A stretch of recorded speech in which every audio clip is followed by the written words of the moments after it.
پەیام لە سندوقی ڕەشدا وردەکاری دواخستنی هەڵبژاردننی خولەکانی پەرلەمانی کوردستان بڵاو دەکاتەوە.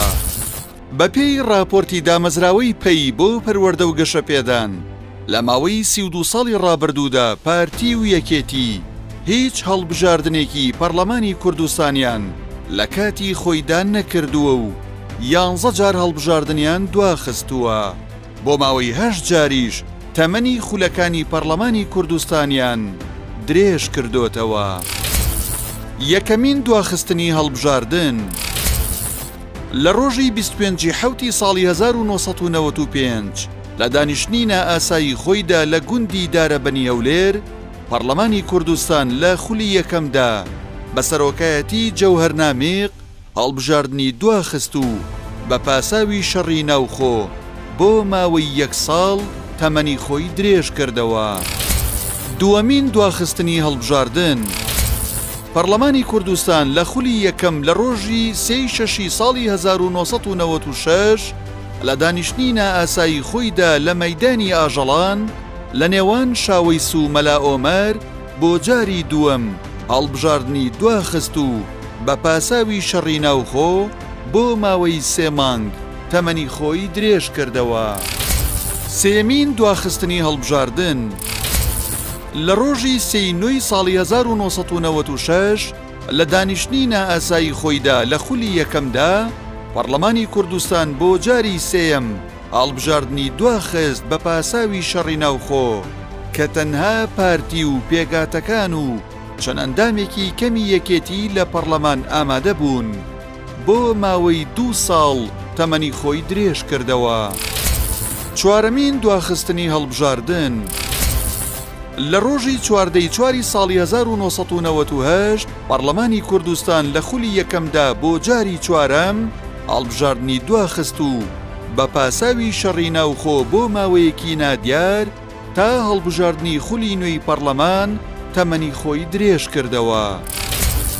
پێنجەمین دواخستنی هەڵبژاردن لە ڕۆژی 5 ساڵی 2009 بەپێی بڕیاری ژمارە 6 ساڵی 2009 لە خولی دووەمدا بە سەرۆکایەتی عەدنان موفتی پەرلەمانی کوردستان هەڵبژاردننی دواخست و بە بیانووی هۆکاری تەکنیکی بۆ ماوەیەکی نادیار تا هەڵبژاردننی خولی تازەی پەرلەمان تەمەنی خۆی درێژ کردەوە کە 4 ساڵ و 2 مانگ و 16 ڕۆژی خایان.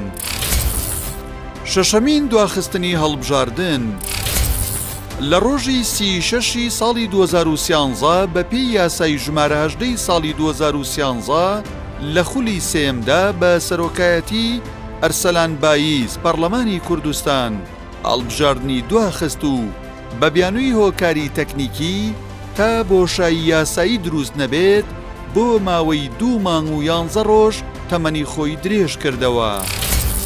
حوتەمین دواخستنی هەڵبژاردن لە ڕۆژی 24 ساڵی 2017 بەپێی یاسایی ژمارەیەکی ساڵی 2017 لە خولی چوارەمدا بە سەرۆکایەتی جەعفەری منکی پەرلەمانی کوردستان هەڵبژاردننی دواخست بە بیانووی نەهەمواری ئەو ڕەوشە سیاسی لە هەرێمدا هاتبووەکایەوە لە ئەنجامی پرۆسەی ڕیفراندۆم و نەبوونی تۆمارێکی دەنگدەرانی پێویست بۆ ماوەی 1 ساڵ و 5 ڕۆژ تەمەنی خۆی درێژ کردەوە.